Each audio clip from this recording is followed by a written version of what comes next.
We cannot really talk of musical overtones and undertones in Blake's famous poem, Jerusalem. Let us take this stanza from his poem. Bring me my bow of burning gold, bring me my arrow of desire, bring me my spear, O clouds unfold, bring me my chariot of fire. Trochees at the beginning of each line provide an unusual force in the diction. It is followed by an except two periods in between. The lines are forceful and rhetorical with sort of overtones in them. Bring me my bow of burning gold, bring me my arrow of desire, bring me my spear, O clouds unfold, bring me my chariot of fire. The quantity of sound may have another meaning and purpose, a designed meaning and purpose, but the quiet and winning naturalness of rich music does not come through. In contrast to this, we have the following from Savitri. Our souls can visit in great lonely hours, still regions of imperishable light, all seeing eagle beings of silent power, and moons and oceans of such fathomless bliss, and calm immensities of very space. Our souls can visit great lonely hours. Our souls can visit in great lonely hours, still regions of imperishable light, all seeing eagle peace of silent power, and wounds with ocean of swift fathomless flame, and calm immensities of spirit stream. Dwell upon these lines and will prove rewarding. There are definitely overtones that give a sense of wide expanse, overtones that give a sense of wide expanse. And the overheadness of these lines is different in different places. Our souls can visit great lonely hours. This is a plain narrative. In contrast to that, still regions of imperishable light, still regions of imperishable light.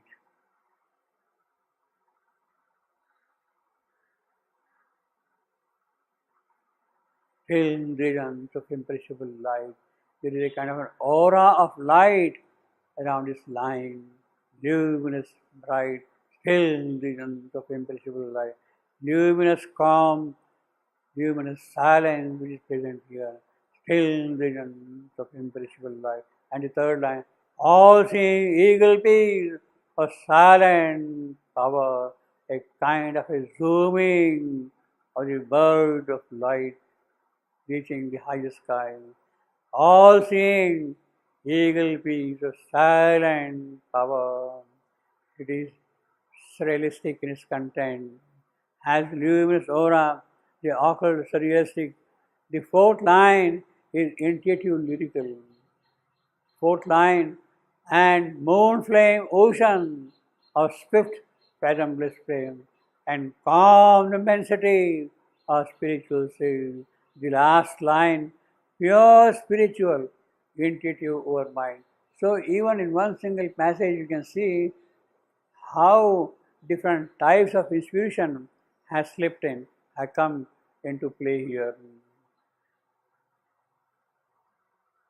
Our souls can visit in great lonely hour, still regions of imperishable light, all seeing eagle peace of silent power, and moon gleam oceans of swift fathomless flame, and calm immensity of spirit space. We are suddenly in a different world altogether. And read these following lines a few times, and there one gets a sense of movement of great universal energy. One also hears distinct overtones, no undertones here, but on the whole, it is a fusion of sense and sound. These lines: the universe was not now a senseless world, borne round inert on an immense machine. It cast away its grandiose lifeless front, a mechanism no more or work or charm, but a living moment of the body of God, a spirit hid in poses and in form was the spectator of the mobile scene. The beauty and the sealess miracle lit in a glow of the unmanifest. The formless everlasting moved in him, seeking his own perfect form in soul sentient. The formless everlasting moved in it, seeing his own perfect form in soul sentient. Life kept no more a dull and meaningless dream. In the struggle and upheaval of the world, he saw the labor of a Godhead's birth. He saw the labor of a Godhead's birth. But considering the subtler rhythmic movement, following lines strike in particular. A spirit it enforces and informs. A spirit hid enforces and informs. The beauty in the seamless miracle. Life kept no more a dull and meaningless dream. In the struggle and the pull of the world. Definition of an undertone. Definition of undertone. Undertone is a low or subdued utterance or accompanying sound, a quality as of emotion underlying the surface of an utterance or action. An overtone is any frequency greater than the fundamental frequency of a sound. Using the model of Fourier analysis, the fundamental and the overtones together are called partial.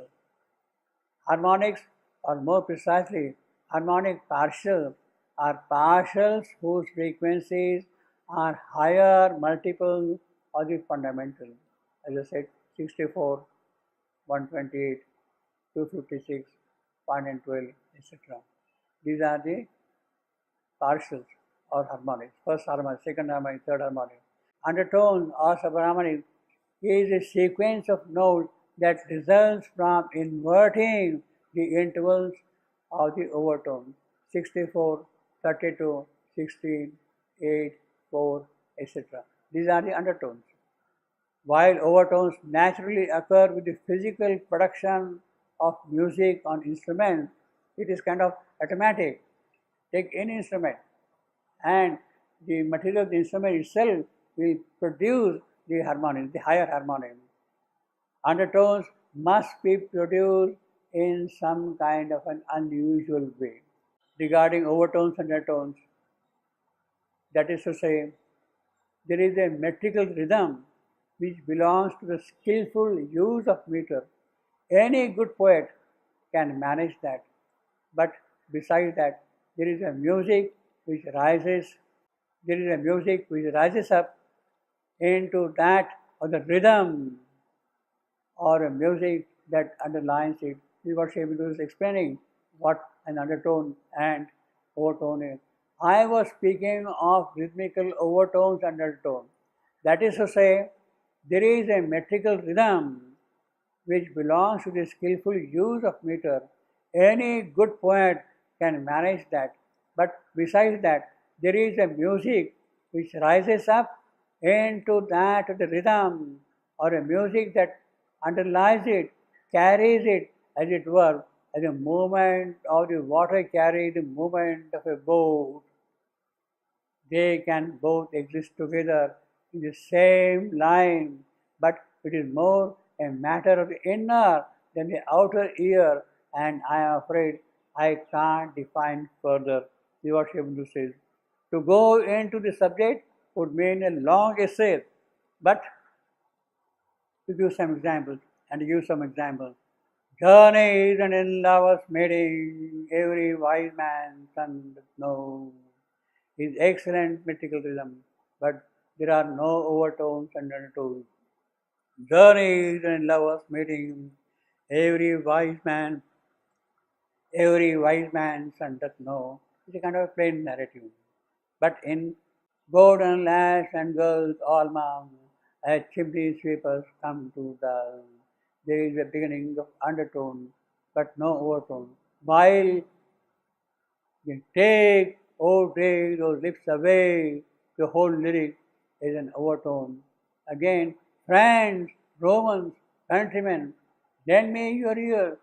I come to bury Caesar, not to praise him. Has admirable rhythm, but there are no overtones or undertones. Friends, Romans, countrymen, lend me your ear. I come to bury Caesar, not to praise him.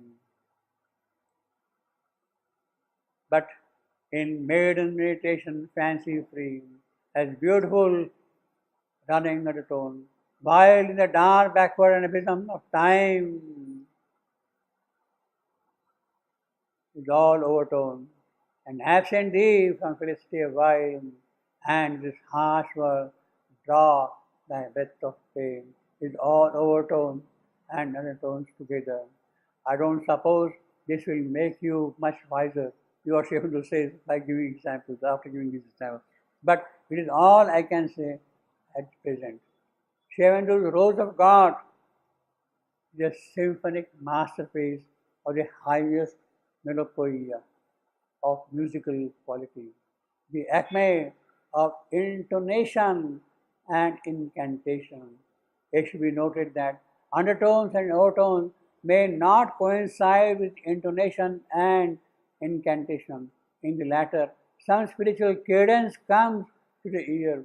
The cadence can never be without undertones or overtones, but undertones and overtones are in themselves, simply the inner rhythm becoming prominent.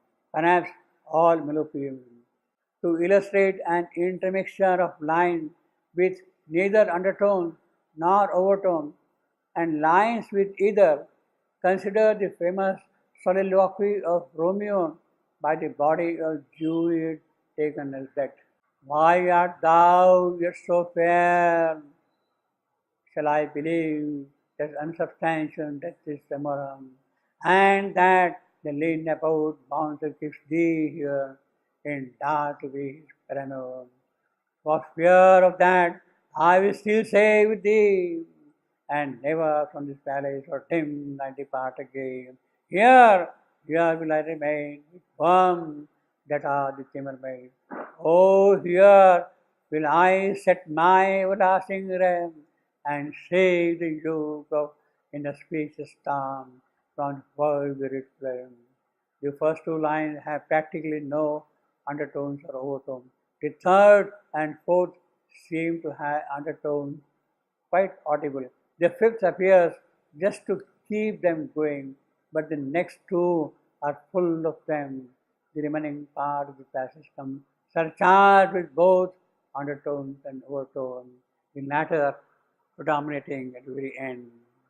From this world-wearied flame, we may say in general that the undertone reaches with the music of intensity more than wideness. Undertones reach us with a music of intensity more than wideness, delicacy rather than power. In contrast to that, the overtones rule the rhythm. Take those lips far away, that lips sweetly were spoken, and those eyes, the break of day, that lies that to mislead the man.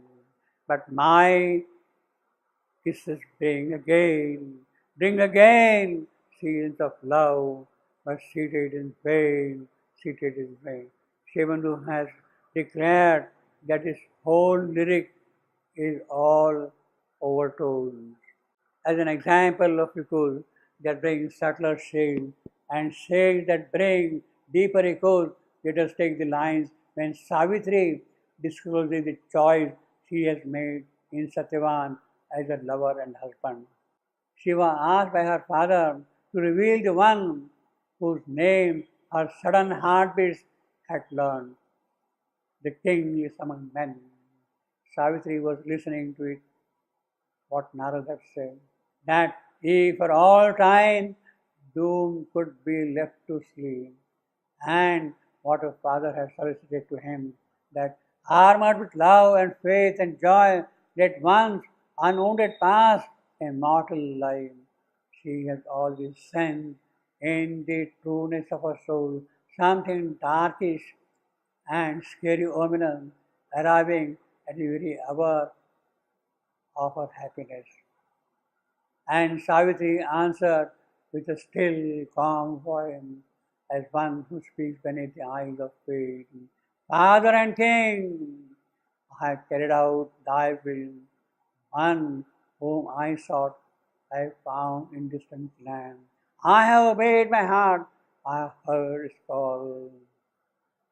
On the borders of a dreaming wilderness, mid Salva's giant hills and brooding woods, in his thatched cemetery Dumatsina dwelt, blind, exiled, outcast, once a mighty king, the son of Dumatsina, Satyavan, I have met in the wild forest lonely world. My father has chosen, this is done.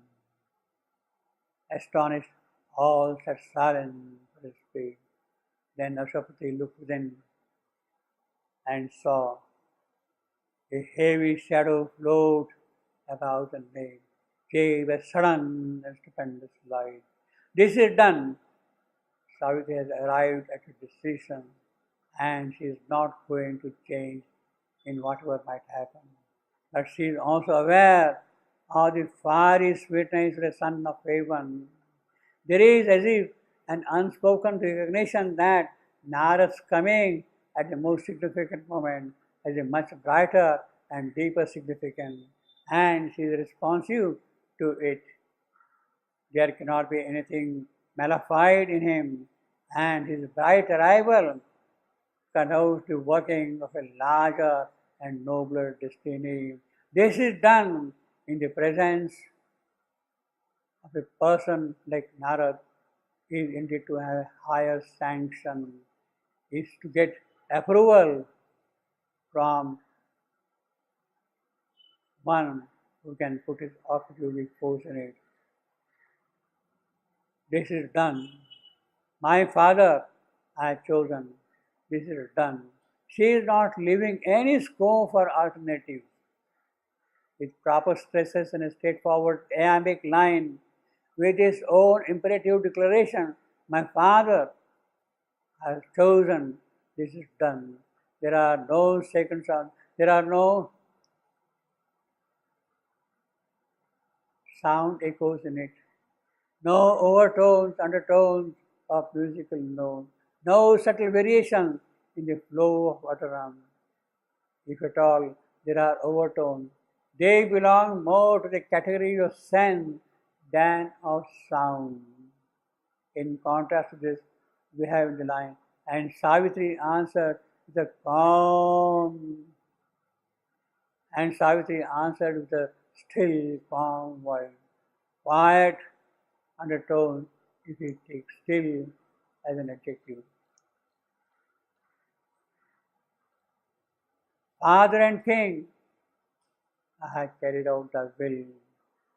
This is a straightforward statement with its assuring rhythmic suggestiveness. In the context of overtones and undertones, let us also look at Shebendo's Rose of God, which is written in pure stress meter.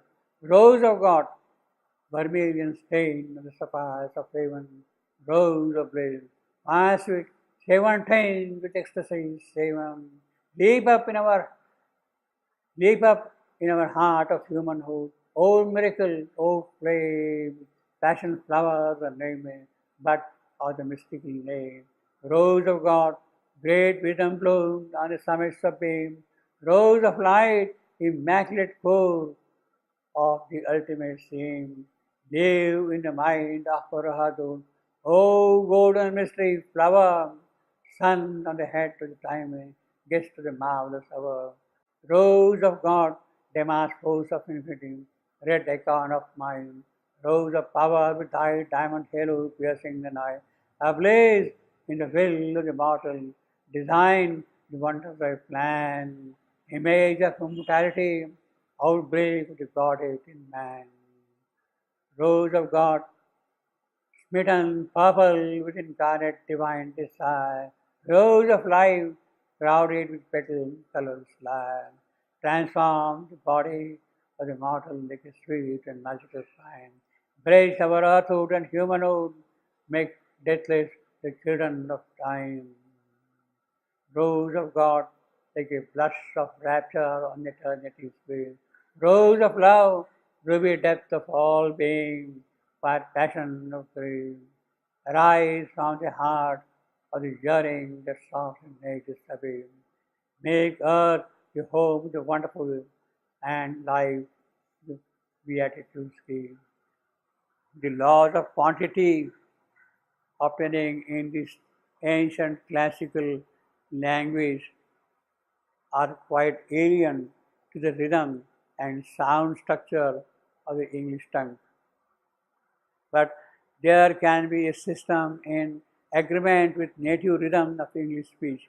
Well, this is how Shivandu is explaining the stress meter employed in the Rose of God. There, what determines the metrical length or brevity of syllable is weight. The weight of the voice emphasis or the dwelling of the voice upon the sound. Weight of the voice emphasis or dwelling of the voice upon sound. Time duration or stress. Where is that emphasis or that dwelling on the voice? The syllable may be considered metrically long. Where both are absent, there will be normally a recognizable shortness which can only be cured by some aid of consonant weight or other lengthening circumstance. All stress syllables are metrically long in English and cannot be otherwise. However short the vowel may be, for they dominate the verse movement. On the other hand, the long vowel syllable can be regarded as metrically long even if there is no stress upon it. In the quantitative system, metrical length is obligatory for all such natural syllabic long, while a short vowel syllable, unstressed, is normally short for metrical purposes unless it is very heavily weighted with consonants. But the mere occurrence of two or more consonants after a short vowel does not by itself make the syllable long as it necessarily does in Greek, Latin, or Sanskrit. This system may then be reduced to the following rules. This is what Shivandu is summarizing. All stressed syllables are regarded as metrically long, as also all syllables supported for a long. All stressed syllables are regarded as metrically long, as also all syllables supported on a long vowel. All short vowel syllables not stressed are regarded as short unless they are heavily weighted with consonant. But on this last point, no fixed rule can be given. In each case, the ear must be the judge. There are a great number of sounds in English which can be regarded according to circumstances either as long or as short. Here too, the ear must decide in each case.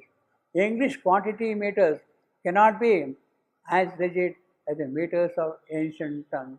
The rhythm of the language demands a certain variability. This system regulates and intensifies into metrical pitch and tone the cadence that is already there even in prose, even in daily speech. Well, that is how Shivandu is explaining the stress meter he has employed in the Rose of God. That is how also he has used the quantity that can be associated with English prosody while he was writing his quantitative Elian. Normally, the quantitative meter will have a high content of overtones. The undertones will be relatively very few, in fact very rare, as it also happens in the case of Sanskrit poetry. In Sanskrit, the Vedic poetry is full of overtones, but hardly we have the undertones. Later on, as the language developed, the Kaladyasa in Sanskrit, even as early as the Sanskrit of Ramayana, when it started becoming lyrical, so to say, it started getting into it the undertone. Otherwise, the ancient Sanskrit of the Vedic time is full of overtones.